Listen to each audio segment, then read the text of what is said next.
Hello everyone, welcome to another ridiculous day in the clown decade. Today I'm going to go through a myriad of reasons as to why the Tories quite frankly deserve to lose the next election, and it's all mainly down to Sunak and the wets that he has in cabinet. However, before I get into ripping apart the Tories, I suppose I should give you some good news. That Mizzy character from the previous video I did has been arrested again. I genuinely thought he would at least put off breaking his public behaviour order, but he didn't. And now he's been arrested. He's been arrested for posting up more prank videos up to TikTok. And he's going to be charged with breaching his court order. So I hope he enjoys his punishment. As I hope Sunak is going to enjoy his too, so we may as well get into that. First story from the weekend, Rishi Sunak will ask stores to cap basic food prices. Number 10 in discussions with supermarkets over French-style approach to the cost of living crisis. I mean, already with that sup header, we can tell that we're in for a bad time with this government. Downing Street is drawing up plans for retailers to introduce price caps on basic food items such as bread and milk to help tackle the rising cost of living, the Telegraph can disclose. The price cap on energy didn't work. No price caps work. You should always know this, but apparently Rishi Sunak, who a lot of people described as a safe pair of hands for the economy, is going to introduce rationing. Rishi Sunak's aides have started work on a deal with supermarkets akin to an agreement in France in which the country's made a retailer chains at the lowest possible amount for some essential food products. The move would amount to the biggest attempt to manage supermarket prices since the controls established by Edward Heath in 1973. However, Number 10 insists that any action by retailers would be voluntary. It's so strange. Why are the government getting involved in the price mechanism anyway? If it's going to be completely voluntary, why would supermarkets do anything apart from humour them by going to the talks? And when it doesn't work, obviously, they are going to try and enforce a law to have a price cap on these items. Though yes, the fact that this article brought up Edward Heath is something that I'm going to touch on, which is that effectively we are having a rerun of the 70s right now, with a cost of living crisis, with productivity effectively on the decline, and with unions doing their best to shut the whole country down. Though luckily the government isn't quite on the Ted Heath level with the unions, in that Ted Heath allowed the unions to bring the country to their knees, but they aren't exactly union busting like Margaret Thatcher, so I can honestly imagine this rerun of the 70s, and then eventually it got to the 80s and Margaret Thatcher was in charge, and effectively saved the country. Maybe the same thing's going to happen here. Who's going to be the Margaret Thatcher of today? I don't know. My money's on Kemi Badenoch. It comes amid growing concern in government about sustained pressure on household finances from inflation and the rising cost of borrowing. Well, then try and borrow less, you know? Oh wait, we can't because we are completely reliant on borrowing money, and so we're just going to end up paying off the debt forever. A Treasury source said food inflation is much more resilient and difficult to get rid of than we anticipated. The Telegraph can also disclose that continued inflation and increasing in gilt yields are throwing into doubt Mr Sunak's aspirations to cut personal taxes before the next general election. Yes, the gilt yields are at the same place that they were when Liz Truss came in. Again, Liz Truss came in an unironically bad time. The economy is just broken anyway. Liz Truss didn't do an awful lot when she announced her mini-budget, because it doesn't make sense. All she said is that there are going to be no tax rises, and that the 45 pence tax on the richest people in the UK, cutting it from 45p to 40p, was the only tax cuts that there was going to be.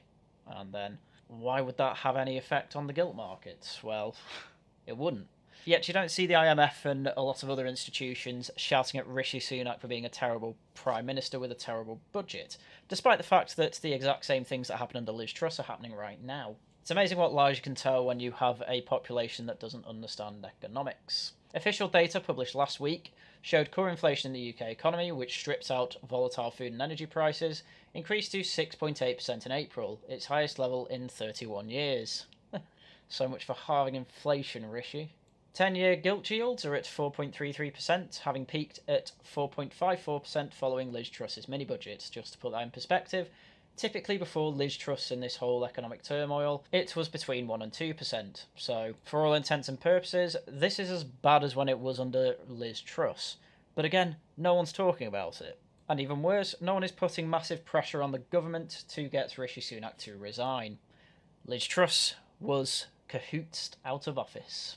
A government source repeated Mr Sunak and Jeremy Hunt's mantra that we need to address high inflation and high borrowing first, before cutting taxes. A cabinet source added, if you haven't got growth, you haven't got the money for tax cuts. It's as simple as that. And yes, they are going to constantly say, well, more immigrants will mean more growth. Yes, but not more growth per capita, so that balances out negatively, you idiots. A minister said that tax cuts were now highly unlikely until next spring at the earliest. We're never going to get them. We're not going to get them under Rishi Sunak, because he is not trying to do anything to actually increase productivity and therefore allow business in Britain to grow. And even then, if we had decent per capita growth, he probably still wouldn't lower taxes, because we have so much of the public debt to pay off. It's nearly 100% of GDP. The Prime Minister is thought to be preparing to address the state of the economy in public remarks this week, as officials prepare fresh advice on how long high inflation is likely to persist. The proposal for a French-style agreement on food price caps have been quietly discussed within Whitehall and among industry figures in the last fortnight. In France, the supermarkets that signed up to the deal with the government each identified items in their own shop that would be subject to price freezes or reductions. In many cases, own-brand items were selected on the basis that retailers found it easiest to control their costs. But one source briefed on the plan warned that it would be anti-market and could harm smaller retailers who would lose business to supermarkets offering price-cut items and who could obviously afford it.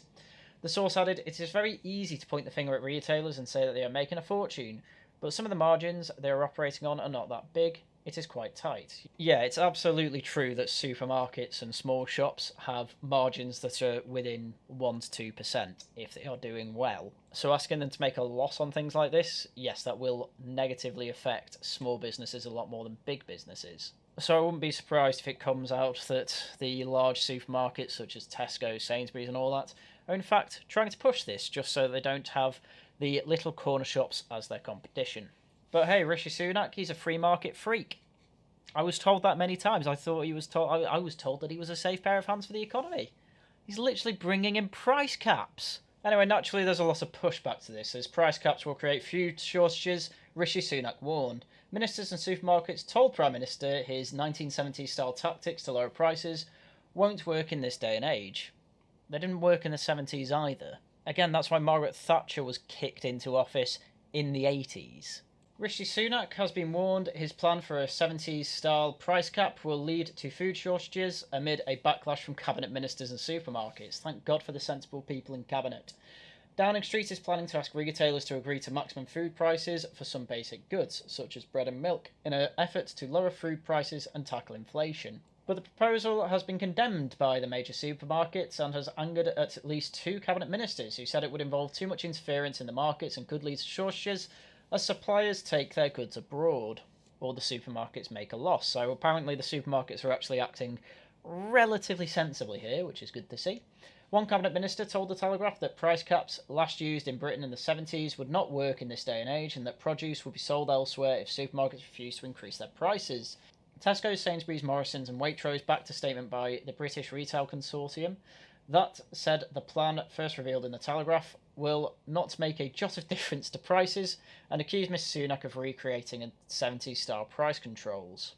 One retail boss said, it is a hard-brained idea, and instead of trying to intervene in supermarket pricing, the government would be better advised to address the root causes of inflation, which is quantitative easing, which Rishi Sunak himself put into motion when he was Chancellor, so fat chance of him stopping that. That would mean admitting that he was wrong, and I don't think he's going to do that.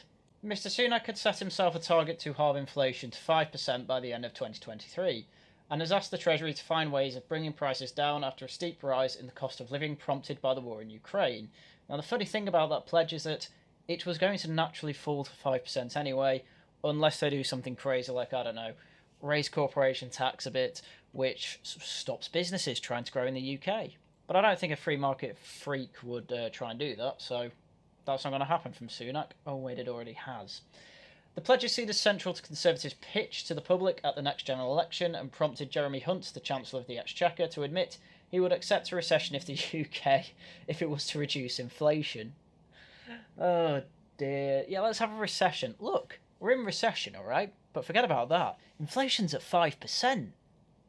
The Bank of England's target's 2%. The latest figures show inflation has fallen from 10% to 8.7% since Mr. Sunak made his pledge, but ministers are concerned that he has become a hostage to fortune. Food prices rose 19.1% in the year to April, a near record high. The problem is that inflation is out of our control, a senior government figure said on Sunday night. Mr. Sunak's plan mimics a similar scheme in France, where retailers have pledged to freeze prices in a bid to create an anti-inflation quarter between April and June and face spot checks to ensure they do not squeeze their suppliers. And then when it comes to July, oh look, the price is double. Yeah, that's going to be really good for France, isn't it? But seriously, this is the point at which Rishi Sunak is jumping the shark, as far as I'm concerned. He clearly has no idea what to do with his economic policy, and so at this point he just seems to be throwing things at the wall and seeing what sticks. And when that's happening in your cabinet office, and most of your cabinet ministers are complaining about that, you have absolutely no control of the situation whatsoever. And everyone can see that, by the way. So when it comes to next election, literally anything Keir Starmer's going to do will look more free market than how Rishi Sunak has been acting since his time in office. I mean, they're already trying to push, we will lower taxes. Labour are going to be the party of lower taxes and fiscal responsibility, because after 13 years since 2010, no one's ever seen the economy in a good shape. And it's part of the reason that most Zoomers and millennials are going even more left-wing, because all they've seen is this government they've constantly been told is right-wing in power. And so, of course, they're going to go more left-wing, because they think what we have at the moment is capitalism. And we've probably not had anything close to capitalism since at least 2008. And even from 97 to 2008, it's quite difficult to make the case that that was on the free market side of things. But hey, this is an argument that people just don't engage with, so there's no point even bringing it up. Politics is a very depressing subject for people who prefer the free market, but hey, here we are. Anyway, speaking of depressing politics, get a load of this. More than 12,000 Albanian migrants breached their bail conditions. And my question would be, how in the hell do we even have 12,000 Albanians with bail conditions who haven't been deported? Scores of TikTok videos show Albanians having electronic ankle tags cut off by wire cutters. Wow, I can't believe people who broke the law to get into this country are breaking even more laws. That was completely unpredictable. I couldn't see that coming. Up to 12,800 Albanians who enter the UK illegally have broken their bail conditions, Home Office data shows. This is why we just deport them straight away. I don't care where they're sent. Rwanda, Albania, don't care. Send them back. The figures obtained under the Freedom of Information legislation shows 12,842 Albanians who have been allowed out of detention on immigration bail pending their deportation failed to report to officials as their designated time in breach of their conditions. Wow. They were told that they are going to be deported and were told to show up at a certain place and time to be deported, and completely ignored that. Yes, they didn't come over to then be told you're going to be deported, please go to your deportation queue. They're obviously going to try and get off the face of the map. How unbelievably incompetent is our border force? This is just ridiculous. Why are foreign criminals allowed to be let go? Oh, but they've got a tag on. Yeah, they're obviously going to cut that off. They don't want to be caught.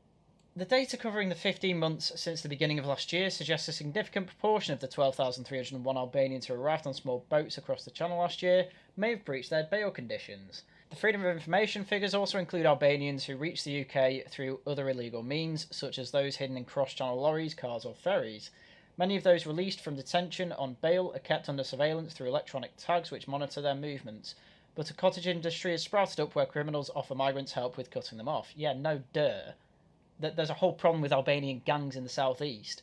It's obviously them causing this issue, and all the Border Force seem to be doing now is exacerbating that problem by not deporting them, which with every attempt to deport criminals seems to be faced with an absolute tsunami of lefty lovies doing everything they can to stop these planes from lifting off. It is ridiculous. This story just gets worse and worse. Scores of videos have been posted on the social media platform TikTok of Albanians using scissors or wire cutters to remove the ankle tags, dubbed with the community as Albanian Rolex. One Albanian, tagged after being charged with growing 800 cannabis plants in an illegal farm, boasts on social media how easy it was to cut off his tag using nothing more than kitchen scissors. So I'm a criminal, F it. Last week, the Telegraph also revealed that Albanians are being offered up to £3,000 to act as guarantors to provide illegal migrants with fake addresses, which is a condition required so they can be released on immigration bail from detention. The guarantors, who have also had their own dedicated pages on TikTok, are also offering to remove the Albanian electronic tags, which are used to prevent the migrants from absconding once they are freed into the community. The Home Office data obtained by the Albanian TV station Top Channel showed that Albanians accounted for more than a quarter of the overall 44,957 migrants who breached their immigration bail in the 15 months to March this year.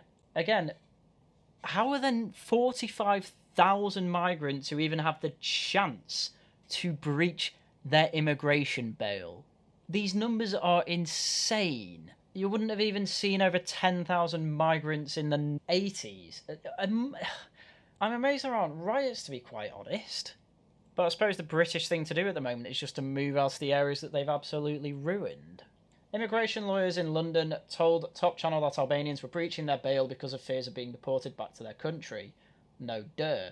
Ministers have introduced fast-track removals of Albanians after negotiating a new returns agreement with the Albanian government. Well, good. How many have been deported? Absolutely none. Great. Well done, Rishi. Tell you what, Rishi, let's say you acknowledge that there's an issue with Albanian migrants, which you must know there is. What would be your answer to stopping more Albanians coming over and, quite frankly, spitting on all our laws and way of life? Oh, Home Office starts ad campaign to deter Albanian migrants. Great. You're effectively going to write them a strongly worded letter. The Home Office is launching an ad campaign targeting Albanian nationals to deter them from migrating to the UK. The adverts, which will run on Albanian on Facebook and Instagram, will warn that people will face being detained and removed if they make the journey. The government said that the campaign, starting next week, would make clear the perils migrants on small boats face. Labour said the move beggars belief. An asylum system was in chaos. According to the Home Office, Albania is a safe and prosperous country, and many nationals are travelling through multiple countries to make the journey to the UK before making spurious asylum claims when they arrive. Yes, that is all true. The campaign follows a similar social media drive launched by the government in August last year. And oh, that didn't stop them last time. Though having said that, the illegal immigration bill that is being passed at the moment through Parliament does seem to be deterring some illegal Albanians from crossing over. Of course, it might just also be the case that absolutely everyone from Albania who was planning on illegally moving to another country has already done that. Because most of them are in the UK and we don't know where they are. So on screen is an example advert. Strict new UK laws. If you arrive in the UK illegally, you will face being detained and removed. Ooh. Of course, this is just a completely naive move. TikTok is how information spreads now. Do you think the Albanians who are seeing this advert are going to believe you, or are they going to see all the Albanians in the UK cutting off their tags and saying, hey, I'm a criminal and I'm getting away with it? They just know that our laws are weak, as Mizzy said in my last video.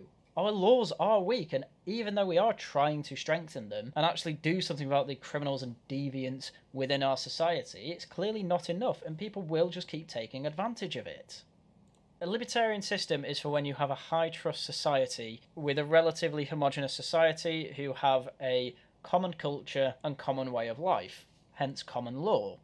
We can't have that when we have, according to the source of the Home Office, over 40,000 illegal migrants who are breaching their bail conditions.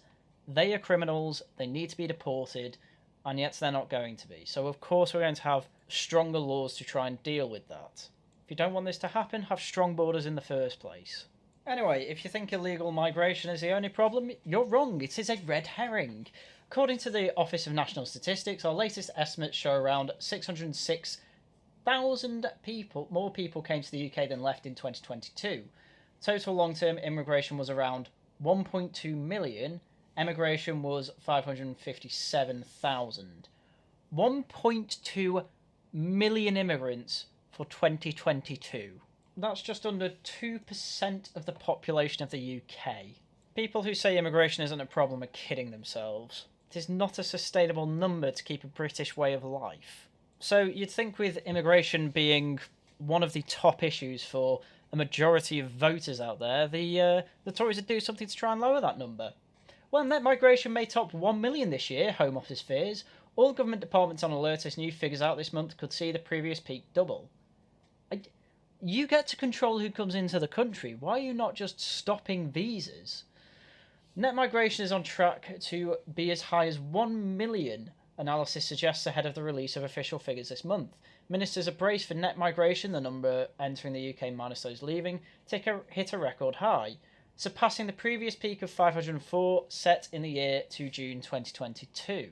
It's just insane. Analysis by migration experts see the figure could be as high as 997,000 when unofficial figures are published in 2 weeks' time. The Home Office fears it could hit 1 million this year.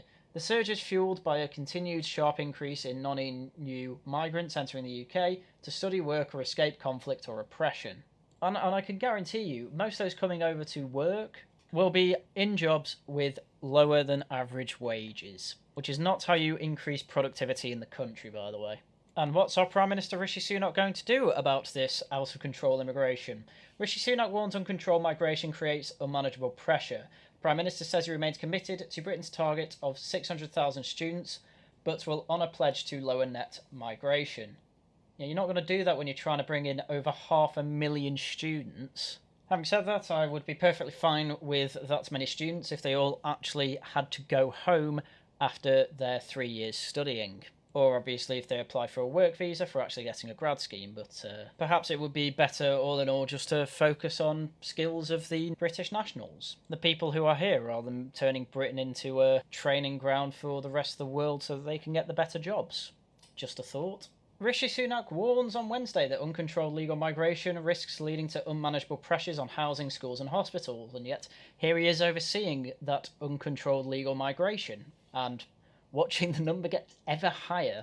In an exclusive article for The Telegraph, the Prime Minister said he was committed to bringing down legal migration because it was too high and too fast. It was difficult for new arrivals to integrate into communities. We've had those issues for decades. The government on Tuesday announced all foreign students except those doing postgraduate research will be barred from bringing family members to the UK from January 2024, a move that could reduce net migration by as much as 150,000. That's a pretty good move then, to be fair. Well done. Figures to be published on Thursday by the Office for National Statistics are expected to show net migration. The numbers entering minus those leaving hit a record high of between 700,000 and 1 million for 2022.